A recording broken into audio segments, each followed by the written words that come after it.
put you away. Because on this system, I'll get 4 good weeks out of them. 4 real top races out of them. Well, they're up high. I've won champion bird in our combine flying this system since '73, every year but one. Why didn't I win it that year? I had a dog that liked to eat my best pigeons that year. Got in my loft and wiped me out. Other than that, I won champion bird every year. 3 times with the hen, twice with the cock. I won it with the best bird in my loft. I didn't win it with one sex or the other. I won it with a good pigeon. And that's why this system is important. It enables the best pigeon in your loft fly up to his performance. Some rules, some do's and don'ts. Rule number 1, you can overexcite a cock. You get the cock too excited, he's finished, he's done, he flew his race. Too active in the crate, you're not going to get a good race out of him. You get him overexcited. You let him stay with the hen too long, let him have sexual contact with the hen, you get him too excited as a general rule, you lost it with him. Rule number 2, you can never get a hen too excited. Never. You can give her 10 cocks. If she likes them, she'll still fly a good race. You can never get her too keyed up. Never can you get a hen too keyed up. Now, there's cases in here where it varies. I had a cock the first year I flew it, number 10. I could let him stay with the hen an hour. But he was a low-keyed animal. He was calm, and he just wasn't excitable. He liked to go to his nest bowl and just call and prune. So it worked for him. He's the only cock I've ever seen that worked for. Your birds get so sharp on this system, the smart ones, the intelligent ones, that when they see you come to the loft with the crate, they start crowing. Because they know that they get to go in there, and they get to come out of there, and they get to go in here. All of a sudden it starts coming together for them. Hey, I got this figured out. You know, bring that crate back in here. You know, and they're happy. You know, almost see a smile on their face. I had a cock that won champion bird in the combine the first year we flew it, black splash cock number 92. He literally would fly to the crate and try to get in it.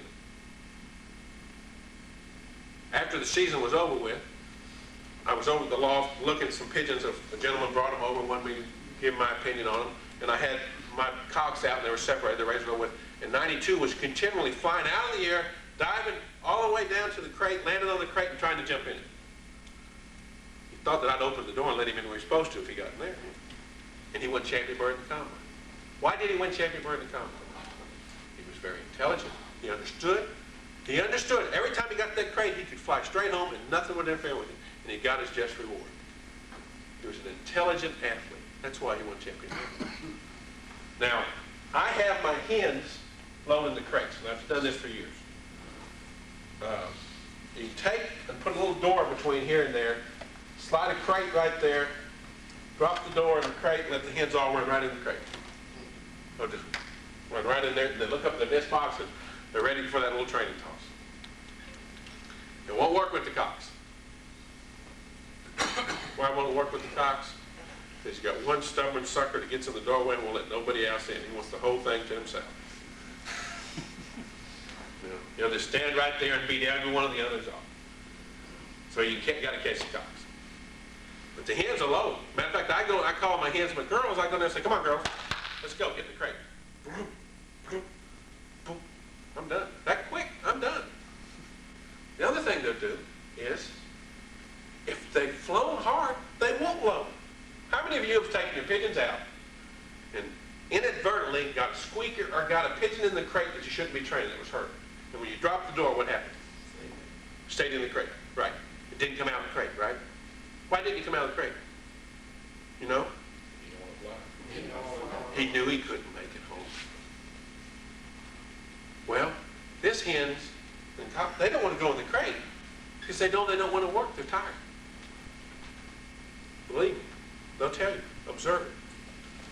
You can go, get in there, and the other ones will fly over the corner and won't get in.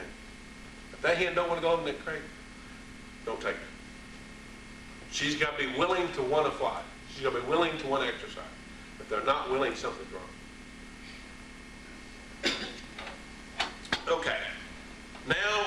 second week. We got a 300.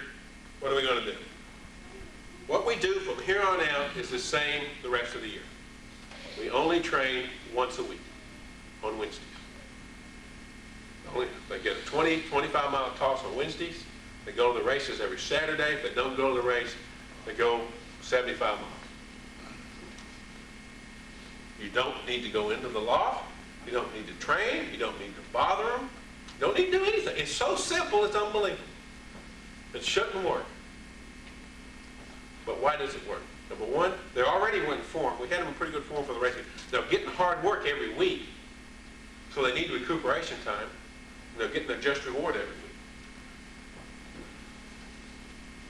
week. A matter of fact, when you start breaking the birds up into two teams, when you say, I'm at the long races, I want this team for the 4 and this team for the 5, and you break them up two teams, you will then start having trouble with your hens mating together. If your hens fly every race, they won't mate. Because about the time they feel like mating, it's time to go on a race. But if they only flew 75 miles, Monday, they're feeling pretty good. They're ready to mate. And you'll get 8. That's the hens that'll give you, your best hens never give you trouble. Why? They're flying every week. I literally fly my best pigeons every race in the year. As long as they're home on the day, they can go back. The worst thing you can do is put a pigeon out without no feed and water and ask him to work. Well, if he spends the night out, that's what happened to him. You got that pigeon working all day long. He flew 12, 14 hours. He did not make it home. He depleted his nutrition, depleted his body, depleted his fluids. That he is hurting. And you didn't give him anything to help him. He's out there in the house, 100 miles from here, and he's got to get up and hit that raining headwind one more time. You hurt him. Shut him down, give him a week off. Give him the whole week off. If he makes it home on the day, yeah, he's hurting, but he got nutrition back in his body. He's got fluids in his system. He can recuperate. He's in form. He bounced back. Won't be ready Tuesday. Won't be ready Wednesday. But Friday or Saturday, he's ready. You will not believe the change that will transpire towards the end of the week. They'll just blossom again. Bird that won champion bird this year flew every race. I had a cock that flew every race this year. A yearling. I only flew yearlings this year. I moved. And only yearlings. The last race of the year was a very difficult headwind 600. We clocked them 9:30, 10 o'clock the second day. I got second combine with a yearling cock that flew every race. 10 o'clock second day. He had flown every race. Jan Arden, he was capable of doing it. The bird that flew the race and won it worked less than the other ones. He was maybe in better form, so he recuperated quickly. So we're on this routine now. Every Wednesday, if it's raining Wednesday, we're going to do it Thursday. Okay? Wednesday or Thursday, we're going to give them a training toss. 20, 25 miles. Hens lose first and cocks lose second. Go home, separate them, ship them. Now, we want to play some games. We're getting into the races. David's starting to fly tough, pushing me. I got to push him away. I got to step out. So what can I do? What can I do to create that edge? A lot. A lot. Now you're going to tell David, though. Oh, I tell David. The key is here. In 30 years of watching it, I can't teach you that. See, I can't teach you that. I see more in 1 second than you see in 1 hour. Why? Because I've been aggressive for 30 years. I've worked hard for 30 years. These guys know me a long time. I've been around. I've always been involved. That's my lifestyle. That's me. I'm a 20%er. And when you separate and go to the system, they'll quit moting. They won't drop another flight till the race is over with. The majority of my pigeons never drop a single flight till the races are over with. Not a single flight in those races. Isn't that true, David? It's amazing. Occasionally, as you give them rest, they'll drop. I want to create an edge. My best cock is in this box right here. He's leading for average speed or single bird or champion bird. I've got him twice up front in the top 5 of the combine. He looks good. He's responding. It says he's off a little bit this week. What can I do to keep him up? Huh? I'm going to throw that chair across the room. I'm going to give my worst cock his nest box this week. I'm going to give my worst cock his hen this week. Now somebody's tucked over his nest box and his mate. And I'm going to let him go in there about a minute or two, maybe 3 minutes, 2 days in a row. And find something going on in his bedroom that he don't like. And I'm going to load him with a shotgun and let him come home. That's what I'm getting ready to do. Now you can't make a mediocre pigeon win a race, folks. It's got to be a good one to start with. But if he's a good one, I'm going to give him that edge. And then what happens? He's 6 minutes out front, 5 minutes out front. He's got blinders on, and all he sees is that sorry sucker in there with his girlfriend. And he is coming home. Rick, when you show him that 2 days in a row, is one of those times right before you shit? Maybe. If it's a very, very hard race, I may show him earlier in the day. I don't want him too excited in the crate. I don't want him to spend too much time in the crate. Okay. That's what I'm going to do for him. Now, my second best bird is a hen. I'm going to let her in there. I can't overexcite a hen, right? I'm going to let her in there, and I'm going to give her a baby about the same age that one was 3 weeks ago. I'm just going to lock her in her nest with about a week-old baby and see what happens. Maybe she'll, I'm going to let her be a little hungry. Maybe that baby's calling, she'll be watered, and if she does, I'm smiling. And I'm going to send her that way. Maybe I'll give that hen her mate for a whole day. Because I can't overexcite her. She's so happy to see him. It's been 3 weeks since she didn't spend anything over in the slight afternoon. Now she's got the whole day with him. It's wonderful, and she remembers it. She comes home good. Faithful, loyal, puts out real hard, wins for you. Those are the things we can do. I had a pigeon, I still have a pigeon, called Charlie. One-time Charlie. Charlie is one time because every time I'm about to get mad at him, Charlie wins the race. Once a year. Once a year. But you know what's nice about Charlie? He tells me when he was going to win. He talks to me. He says, I'm ready this week. Why would you keep a pigeon that only wins one race a year? Huh? Oh, because if he has 12, you only need 12 pigeons out there. Right? Then you win them all. Charlie would win one. What would Charlie do? He would pace. You ever seen the expectant father? Well, this door right here, Charlie does this. And then every now and then he goes, wants to fly. And when Charlie paces, we're gonna bet the house. But he couldn't. Charlie wasn't a good athlete. But no one told him for that week he wasn't. So he couldn't recuperate and fly me 3 good races a year. He seemed to only be able to give me 1. But he gave me everything he had. 3 years ago, we had the second race of the season was a 300-mile race with a 20-mile-an-hour headwind. 8-hour race, a 9-hour race. Right off the bat, nobody was ready, right, for that kind of race. But Charlie was ready. I won first, second, third in the combine. But Charlie was there 2 minutes ahead of my others. And he told me. And when he came, his wings were dragging on the lawn. He'd flown so hard. But he was ready to come home. He would.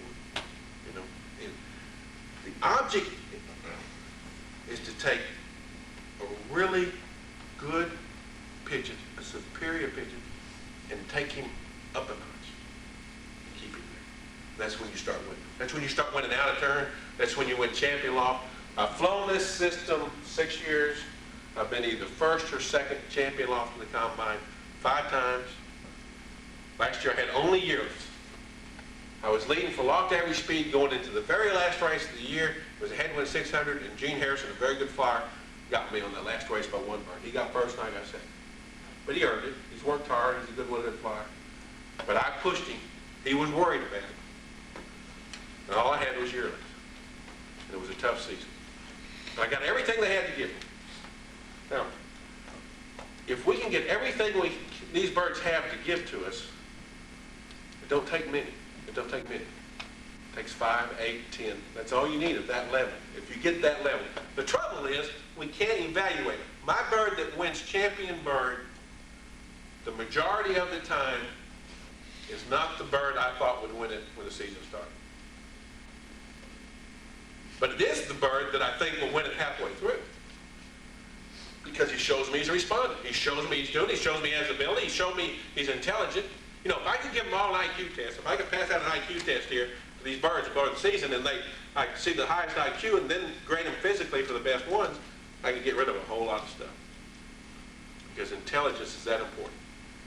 How many people think that pigeons come out of the crate and some just take off and fly off and leave the flock right there in one direction? How many think that happened? Now let me think that happened. You think it happened? It never happened.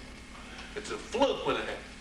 Because for the first hour, they all feel good. They all feel wonderful. They don't know they got a problem, and they all fly as good as they can for that first hour. What happens is they start off together, they set a pace, and the others can't hold it. And they start falling back. As the body breaks down, as the engine breaks down on the Indianapolis 500-mile race, as the deterioration sets in, they start falling out. Okay? As muscle limitations set in, a Jansen is a 6-hour pigeon. Maybe you'll get 8 out of it. This is a Verdansk Jansen, which is half ardent, or a great deal ardent. Maybe it's a 12-hour pigeon. But pure Jansens are only 6-hour pigeons. 8 hours at the best. What happens? The muscle gets tight, they hurt, they sit down. But they all start off together. So who wins? The one that holds the pace and is the least influenced by the other. The one that had the blinders on. The guy that flies from point A to point B as straight as he could. That's the winner. That's the winner. See? How many of you have heard of Spud Webb? Basketball player. How tall is he? 5'9". If I told you this guy's 5'9", he played in the NBA, would you believe me? No. No. But no one told Spud that. And he's playing. Well, no one told some of these pigeons that. And they're playing. They've got the mental capabilities of withstanding the pain, the punishment, and the best ones are athletic enough to recuperate from it and do it again. That's where the athletic ability is important, the recuperative powers. The most important thing in pigeon racing is observation and recuperation. If you observe, you know what's happening. If you can get them recuperated, you can do it again. If you can't bring them back halfway through the season, it's all over. Now, some do's and don'ts. If your cocks, you separate, the cocks are over here calling, all week long calling your hens, have fun. You got a 3-week season in front of you and you're all done. The hens will fly okay, but forget the cocks. If they're calling hens, they're not resting. They're too keyed up, they're too excited, and too excited means they're not going to perform on a long period of time. They're done. Now, how do you keep them from calling? Some guys dim the loft. Some guys put curtains here. Some guys, I don't know. All you got to do is keep it down. And things will happen and it's quiet. If you got one sucker that just won't quit, get him out. Okay? Sometimes they respond, they're quiet, they just react like they're supposed to. All right. That's very important. Second thing is, we got the hens over here and the cocks over here. We've got aviary over here for the hens. As we get into the races, and we're 8 weeks in or 7 weeks in, I got hens in the corner wanting to mate up. I'm going to wire floors, that helps. I'm going to run these hens into the aviary, lock them out, try to slow down the mating process. Okay? Slow it down. Now, if you've got a really good hen, Dr. Marks has got a hen that's won 2 big combines 2 years in a row. And if he wants to set her up for a 500-mile race sitting on eggs, he takes her mate, puts her in here, and lets her go down on eggs, and she's set in 14 days. He can make her be down on eggs in 14 days just like he wants to. Why? 10 days from the time he puts her with the cock, she'll be on eggs. 14 days later is the race. You got it timed out, it works. And what are you hurting? Did you hurt these guys? Did you hurt these guys? Didn't hurt nothing. So if you feel like you've got a good hen, that her history is that she's going to score, fine. Now let me tell you this. She'll win more if you don't do it, but I don't care. If you feel good about doing it, you do it. The hens generally respond better at the distance than the cocks. Generally. Last Last year I won both 600 with yearling and Arden cocks. Last year I had better cocks than hens. That's good. I mean, this year maybe I got better hens than cocks. We'll find out. But the point is, I'm getting the maximum out of my pigeons. Some other little tricks of the trade. A peephole. See this drop door right here on these nest fronts over here? This drop door, let's put one right here on this wall with a little round hole like this. A little 1-inch hole. And we'll leave it locked up. On a 100-mile or 200-mile race without a special, let's drop the door down and let the cock see who can get up there and look in that hole. And let's throw a cock in there or a hen in there we ain't going to ship, or throw a hen in there. Let her get excited. And let them find somebody in there that's going to be looking in, and the next one's going to knock him off just like that, and he's going to look up there. Well, let's ship those 2 or 3 that's trying to do that this week. That's one little trick. It works. All these tricks do not work on every pigeon, but some of them will work on some pigeons. You know, I'm going to observe who's telling me something. Watch for changes. Watch for the less activity. Watch for your cock or your hen to show you she didn't bounce back as quick. Watch for that. If she don't bounce back as quick, give her a week off. Give her a week off. You can occasionally talk a pigeon into doing something. Last year I took the champion bird, the one champion bird in the combine. 2 weeks before the last race was a hard 400. I think David won it with a little hen. That's him we were talking about. Early the next morning, first bird in town. My champion cock, who was already running the champion cock, didn't come in until after 5 o'clock on Sunday. We didn't clock in until Sunday. And the reason I know when he came in, our cutoff time of clocking was 5 o'clock. And I went over there a little before 5 to try to clock him just in case he showed up so I can get some kind of points for him. Well, at 5 o'clock he in, I go back and check the rest of the birds, and I walk out to get the clock, and there he is. So he came in right after 5 o'clock. The next week, at 300 miles, he won the first combine. And I pulled him after spending the day out and doing what I told you not to do. But I did all these little tricks. I fed him right, I watched him right, and he showed me he bounced. That individual bounced back, okay? He bounced back well, and he was capable. And he won the combine, won first, 300 miles. But you can't do that all the time. You've got to know your individual animal. You got to get him to respond. You've got to see him. You got to watch the flesh color. You got to watch his activity. You got to watch this stuff. Okay. How many birds are you keeping that? Okay. This operation sits up here for about 30 birds. You can put 12 to 14 pair, 12 to 15 pair, whatever you feel comfortable. My nest boxes are about like these over here that Don has. Typical Widowhoood size, 29 inches across, 14 and a half tall, 16 deep. The thing is, the birds aren't in here very much. They're over here. You know, how do I feed? That's one thing I need to cover, feeding. I feed light to heavy. Okay, light to heavy means, first, any race under 6 hours, I don't care how you feed. I don't care what you do. We're not depleting the nutritional system enough to affect the pigeon, I don't believe. Number one, pigeons do not fly as fast as they're capable of flying. They fly at a fast gait. They're not running, they're walking fast in relation to us. So they can go 6 hours before they really start depleting their system. After that point, we got problems. But under 6 hours, I don't care how you feed. You feed how you want. You want to pull the feed up. You want to give them a half a feed the day before? Fine, I don't care. After 6 hours, we need to talk about helping. How do we help for the long races? I feed twice a day. The problem you generally find that you have when you go on this kind of system is the cocks will fret a little bit. They want the hens, you know, they're lonesome, and they go off their appetite, and you've got to watch them. You've got to help them. The hens don't seem to have too much trouble with this, but the cocks, they kind of worry about it. I guess they're thinking she's fooling around somewhere. It's on their mind, and I don't know. They just can't concentrate on food, you know. And so what we're going to do is we're going to find something they like. What do they like?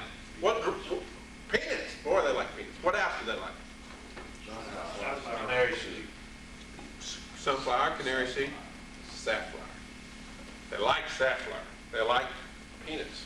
You gotta teach them to eat peanuts, but once they teach them to eat it, they'll come in your pocket and take them out. They love them. So what I'm gonna do is I got a basic mix, a 14% mix that you can buy at a standard feed mix. But then, what else do they need when they're working hard? No. Protein. They don't need protein. They need carbohydrates when they're working hard. What will they eat when they work hard? Corn.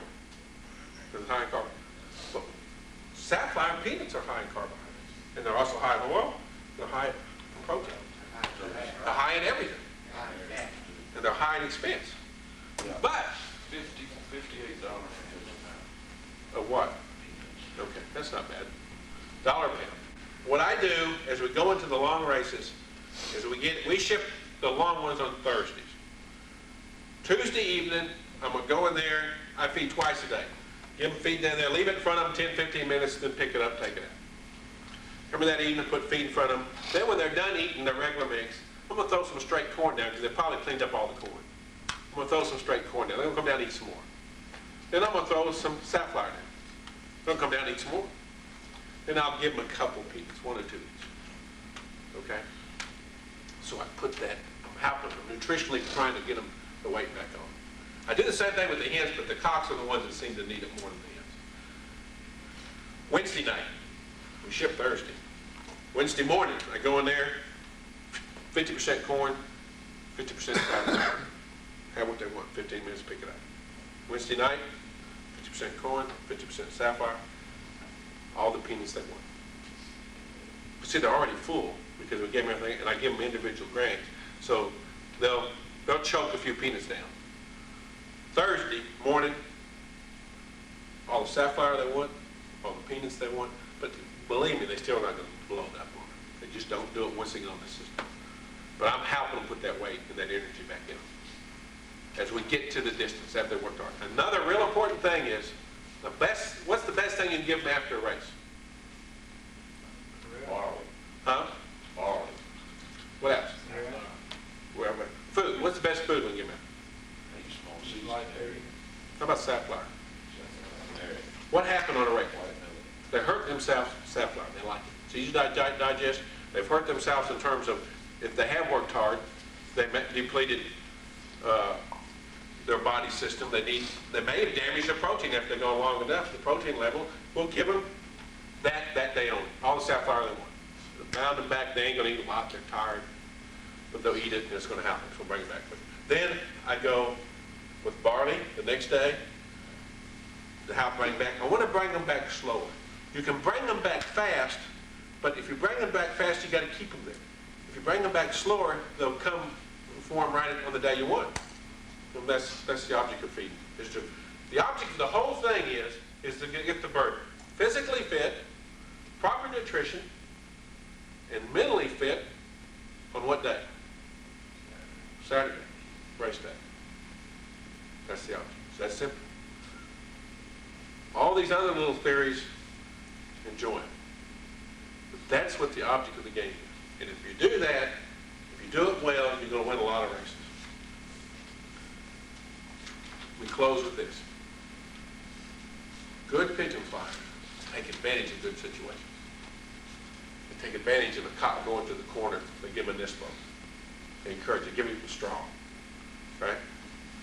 Great pigeon flyers create great situations. And they win year after year. And that's what it's all about. Thanks.